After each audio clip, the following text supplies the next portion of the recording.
नमस्कार विद्यार्थी मित्रांनो, ऑफिसर्स ऑनलाईन अकॅडमीच्या प्लॅटफॉर्मवरती मी प्रसाद देशमुख आपलं सरचे स्वागत करतो। बघा मित्रांनो, जलसंपदा विभागाची जी एक्झाम चालू झालेली आहे त्यामध्ये 29 डिसेंबरला जे प्रश्न आले होते सामान्य ज्ञान विषयाचे, तर ते काही आपल्याकडे आलेले आहेत। तर त्या कोणत्या प्रकारचे प्रश्न होते, काय प्रश्न होते, त्यांचं ॲनालिसिस करणार आहे आपण। चला तर मग व्हिडिओला सुरुवात करूया। बघा, आता 29 डिसेंबरला जे सर्व शिफ्ट झाल्या होत्या त्याचे प्रश्न बघणार आहोत आपण। बघा मित्रांनो, पहिला प्रश्न होता, विद्यार्थ्यांनी पाठवलेत, महाराष्ट्राचे जे राज्यपाल आहेत ते कोण आहेत। मित्रांनो बघा, महाराष्ट्राचे राज्यपाल या शिफ्टला विचारलंय, मग पुढे त्यांचा क्रमांक देखील विचारू शकतात, हे कितवे आहेत किंवा त्याच्या अगोदरचे राज्यपाल कोण होते, हाही प्रश्न असू शकतो। बघा, महाराष्ट्राचे राज्यपाल रमेश बैस आहेत, हा प्रश्न होता। त्यानंतर दुसरा प्रश्न असा होता मित्रांनो, सत्यशोधक समाजाची स्थापना कोणी केली आहे। बघा, सत्यशोधक समाज म्हणजे तुम्हाला जो आधुनिक भारताचा इतिहास आहे तो देखील व्यवस्थित अभ्यास करून जायचा आहे मित्रांनो। बघा, महाराष्ट्राचे राज्यपाल, त्यानंतर सत्यशोधक समाज, त्यानंतर भूगोलावरती प्रश्न होता, भारताची सर्वात लांब सीमा कोणत्या देशाला आहे। भारताची सर्वात लांब सीमा कोणत्या राज्याला आहे। बघा, सीमा कोणत्या राज्याला आहे, कोणत्या देशाला, राज्याला कोणत्या देशाला। तर मित्रांनो, याचं उत्तर आहे बांगलादेश या देशाबरोबर भारताची सर्वात जास्त सीमा आहे। मग पुढच्या शिफ्टला असाही प्रश्न येऊ शकतो की भारताची सर्वात सीमा कोणत्या देशाला आहे, याचं उत्तर तुम्ही कमेंटमध्ये द्यायचं आहे। बघा, त्यानंतर बघा, बँकांचे राष्ट्रीयकरण, अर्थशास्त्रावरती प्रश्न होता, बँकांचे जे राष्ट्रीयकरण झालंय त्याचं वर्ष विचारलं होतं। बघा, बँकांचं राष्ट्रीयकरण कोणत्या वर्षी झालं, तर मित्रांनो 1969 साली 14 बँकांचं राष्ट्रीयकरण झालं होतं, हा प्रश्न आहे। भारताची सर्वात कमी सीमा अफगाणिस्तान या देशासोबत आहे मित्रांनो। त्यानंतर बघा, ग्रामपंचायत म्हणजे पंचायत राजवती कलम होता, ग्रामनिधी कलम। बघा, ग्रामनिधी कलम म्हणजे मित्रांनो हा प्रश्न मला नाही वाटत कुणी सॉल्व केला असेल। बघा, तुक्का असेल तर लागला, याचं करेक्ट आन्सर आहे 57 कलमात ती तरतूद आहे। त्यानंतर बघा, मनपा अधिनियम 1949 यावरती प्रश्न होते। बघा, मनपा अधिनियम म्हणजे महानगरपालिका अधिनियम 1949 यावरती प्रश्न होते मित्रांनो। बघा, हे प्रश्न शक्यतो आपण अभ्यासून जात नाहीत, पंचायत राज म्हणजे खूप डिफिकल्ट म्हणजे डीप मध्ये विचारत नाहीत, पण इथं विचारलंय। त्यानंतर बघा, अंडर 23 जागतिक महिला कुस्ती। बघा, जागतिक महिला कुस्ती स्पर्धा यातली विजेती कोणी। बघा, जागतिक महिला कुस्ती स्पर्धा विजेता कोण होती। बघा, कुस्ती विजेता,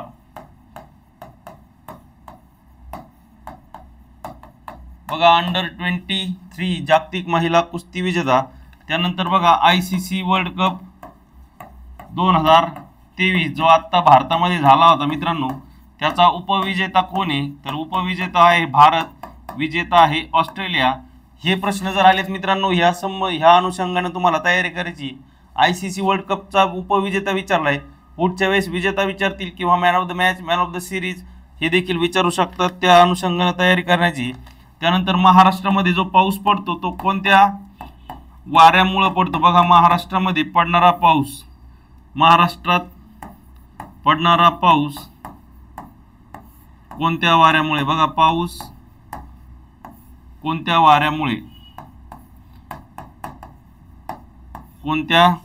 वाऱ्यामुळे, याचं करेक्ट आन्सर आहे नैऋत्य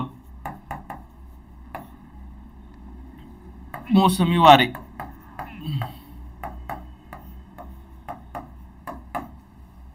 त्यानंतर बघा, वर्ल्ड बँकेचं मुख्यालय कुठे आहे, हा प्रश्न। बघा, वर्ल्ड बँक हेडक्वार्टर्स म्हणजे तुम्हाला बघा काल की परवा IMF ची स्थापना विचारली ती। आता वर्ल्ड बँकेचं जे हेडक्वार्टर आहे ते कोणत्या देशामध्ये, तर ते वॉशिंग्टन DC USA इथं आहे। बघा, मी DC शॉर्ट मध्ये लिहिलंय। या अनुषंगाने तुम्हाला वर्ल्ड बँकेची स्थापना, त्याचे अध्यक्ष कोण आहेत, IMF चे अध्यक्ष कोण आहे, त्यानंतर युनायटेड नेशन्सची स्थापना, युनायटेड नेशन्सचे जे अध्यक्ष आहेत ते, हे सर्व करून जायचे। त्यानंतर बघा प्रधानमंत्री जनधन योजनेवरती प्रश्न होता की योजना कधी सुरुवात झाली। बघा प्रधानमंत्री जनधन योजना याची सुरुवात बघा कधी झाली 2014 ऑगस्ट 2014 मध्ये याची सुरुवात झाली होती। बघा मित्रांनो ह्या अनुषंगाने तुम्ही आता महाराष्ट्राचे राज्यपाल झाले याच्या अगोदरचे कोण होते किंवा जे रमेश बैस आहेत सध्या ते याच्या अगोदर कोणत्या राज्याचे राज्यपाल होते, त्यानंतर सत्यशोधक समाज, मग इतिहासामध्ये जे विविध समाज आहे प्रार्थना समाज किंवा ते सर्व कार्य, त्यानंतर भारताच्या सीमा, भारताला कोणत्या राज्याला कोणती किती सीमा लाभली सागरी, त्यानंतर बँकांचं राष्ट्रीयकरण, तर हे सर्व प्रश्न करून जायचे। बघा त्यानंतर बघा मित्रांनो जलसंपदा विभागाचे जुने नाव काय हा प्रश्न होता। बघा जलसंपदा विभागाचे जुने नाव काय। बघा जलसंपदा विभागाचे जुने नाव मला वाटतं त्याचं नाव होतं पाटबंधारे काहीतरी, पाटबंधारे। आता जलसंपदाचा पेपर आहे त्यामुळे मित्रांनो हे प्रश्न येणं स्वाभाविकच आहे। त्यानंतर जलसंपदा मंत्री कोण आहेत महाराष्ट्र राज्याचे, तर ते आहेत माननीय देवेंद्र फडणवीस। बघा जलसंपदा मंत्री हे आहेत फडणवीस साहेब।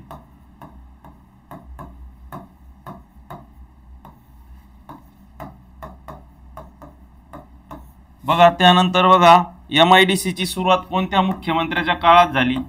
MIDC ची सुरुवात कोणत्या मुख्यमंत्र्याच्या काळात झाली, त्याचं उत्तर आहे यशवंतराव चव्हाण। यशवंतराव चव्हाण हे महाराष्ट्राचे पहिले मुख्यमंत्री। 1962 मध्ये MIDC ला सुरुवात झाली। त्यानंतर बघा सर्वाधिक रोजगार देणारा उद्योग, सर्वाधिक रोजगार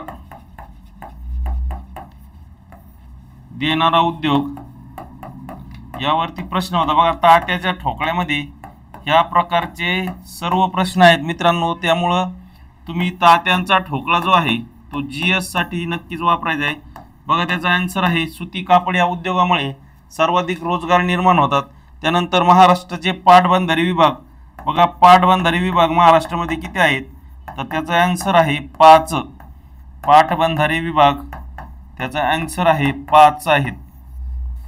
त्यानंतर पहिला सिंचन आयोग, बघा पहिला सिंचन आयोग कधी स्थापन झाला होता। बघा पहिला सिंचन आयोग तो होता 1962 सालचा। बघा हे प्रश्न आहेत मित्रांनो, ह्या अनुषंगाने तुम्ही पुढचे प्रश्न करून जायचे। बघा त्यानंतर होतं जल व भूमी व्यवस्थापन संस्था, म्हणजे ज्याला आपण वाल्मी, बघा वाल्मी संभाजीनगर इथं आहे त्याला म्हणतात जल व भूमी काय व्यवस्थापन संस्था। व्यवस्थापन संस्था तिची स्थापना विचारली होती तर त्याचा करेक्ट आन्सर आहे 1980। त्यानंतर बघा नद्या, महाराष्ट्रातील नद्या किती आहेत टोटल, तर मला मित्रांनो अराउंड 400च्या आसपास महाराष्ट्रामध्ये नद्या आहेत। बघा जलसंपदाचा पेपर म्हटल्यावर हे क्वेश्चन येणार स्वाभाविक आहे। त्यानंतर पाटबंधारे विकास मंडळाची स्थापना कधी झाली, बघा पाटबंधारे विकास महामंडळ याची स्थापना ती कधी झाली होती मित्रांनो 1996। तर तुम्हाला जलसंपदा विभागाच्या अनुषंगाने जेवढे प्रश्न अभ्यास करून जाता येतील मित्रांनो, हे प्रश्न येऊ शकतात तुम्हाला पुन्हा रिपीट, त्या सर्वांनी करून जायचे। बघा त्यानंतर मसुदा समितीमध्ये किती सदस्य होती, बघा मसुदा समितीची समिती ज्याचे सदस्य विचारले होते, मसुदा समितीमध्ये 7 सदस्य होते, अध्यक्ष प्लस बाकी मिळून। आणि पुढे होता ब्राउझरवरती प्रश्न, हा सामान्य ज्ञानाचा प्रश्न होता कॉम्प्युटरवरती। ब्राउझरचं काम काय आहे मित्रांनो, तर ब्राउझरचं काम आहे इंटरनेट सर्फिंगसाठी परवानगी देतं, म्हणजे आपण ब्राउझरमधून इंटरनेट सर्फ करू शकतो, म्हणजे सर्च करू शकतो। त्यानंतर गाथा सप्तशती हा मध्ययुगीन इतिहासावर प्रश्न आहे बघा. गाथा सप्तशती हा ग्रंथ कोणी लिहिला? मला वाटतंय हा प्रश्न या अगोदर देखील येऊन गेलेला आहे कोणत्या तरी एक्झाम मध्ये. त्याचं उत्तर आहे करेक्ट, राजा हाल याने हा ग्रंथ लिहिला होता. त्यानंतर भारतीय संविधानाच्या कोणत्या कलमाच्या अंतर्गत अस्पृश्यता नष्ट करण्यात आलेली आहे? बघा, अस्पृश्यता नष्ट करण्याचं कलम आहे कलम 17. तर मित्रांनो, जे मूलभूत हक्क आहेत ते तुम्ही व्यवस्थित करून जायचे. त्यानंतर बघा, आलमी तबलिकी इज्तिमा धर्मसभा कुठे कोणत्या राज्यामध्ये भरली होती? बघा, आलमी तबलिकी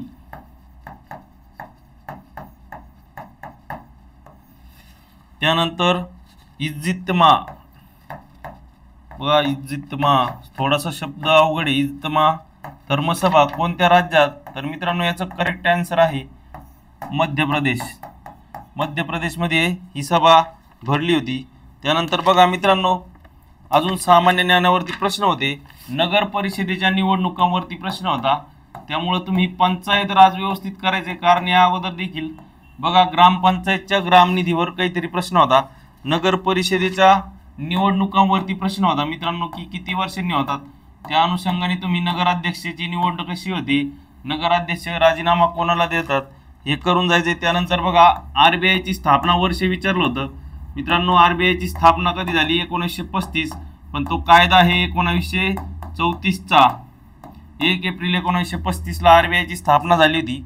त्यानंतर अटल बोगद्याची लांबी विचारली. बघा, अटल बोगद्याची परिपूर्ण माहिती वाचून जा. तो कोणत्या 2 शहरांना जोडतो? त्यानंतर त्यातील सुविधा बघा, त्याची लांबी आहे 9.2 किलोमीटर.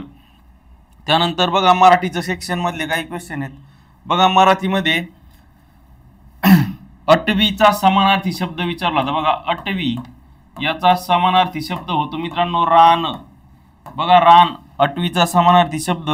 त्यानंतर बघा, मराठीमध्ये विचारलं होतं समानार्थी शब्द आताच बघितला आपण. त्यानंतर काही विरुद्धार्थी,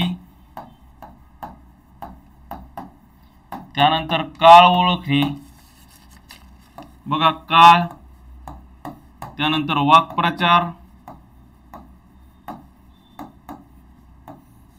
बघा काळ वाक्प्रचार, त्यानंतर म्हणी, त्यानंतर बघा विशेषण आणि क्रियाविशेषण यावर प्रश्न होते. म्हणजे तुम्हाला ओव्हरऑल सर्व मराठी व्याकरण डीप मध्ये आलं पाहिजे तरच स्कोर येऊ शकतो. बघा, आपण तलाठ्याच्या एक्झामला बघितलेलं आहे, जो पॅटर्न पहिल्या दिवशी आलाय तोच पॅटर्न शेवटपर्यंत असतो. म्हणजे ज्याचं आपण त्याचं उदाहरण सांगू शकतो. जो माहितीचा अधिकार कायदा आहे किंवा जे साहित्य अकादमी पुरस्कार विजेते आहेत त्यांचं जे पुरस्कार आहेत आणि त्यांचे पुस्तक तर ते शेवटपर्यंत विचारले ते. तर मित्रांनो, त्याच्या अनुषंगाने आज आपण हा दुसरा व्हिडिओ आहे जलसंपदा विभागाचा. याच्या अगोदरच्या व्हिडिओमध्ये मराठी, इंग्लिश आणि सामान्य ज्ञान, गणित, बुद्धिमत्ता यामध्ये काय विचारलंय याचा व्हिडिओ बनवलेला आहे मित्रांनो. बघा, गणितावर एकही प्रश्न येत नाही, बुद्धिमत्तेवरती प्रश्न येतात. तर जे टॉपिक पहिल्या व्हिडिओमध्ये आहेत तेच व्यवस्थित करून जा मित्रांनो. तुम्हाला शेवटपर्यंत तेच टॉपिक येणार आहेत. चांगली प्रॅक्टिस करून जा. आणि अशाच नवनवीन अपडेटसाठी आपलं जे चॅनल आहे डबल ओ अकॅडमी पुणे ते सबस्क्राईब करा. खूप खूप धन्यवाद मित्रांनो. आणि ज्यांचे पेपर होतील त्यांनी ह्या नंबरवरती आपले क्वेश्चन पाठवले तरी चालेल, जेणेकरून आपण पुन्हा अशी व्हिडिओ बनवू ज्यांचा पुढच्या शिफ्टला फायदा आहे, पेपर आहे त्यांना फायदा व्हावा ह्या दृष्टीने आपण व्हिडिओ बनवू. चला बाय. जय हिंद, जय महाराष्ट्र मित्रांनो. ऑल द बेस्ट सर्वांना ज्यांचा पेपर आहे पुढच्या शिफ्टसाठी. चलो बाय.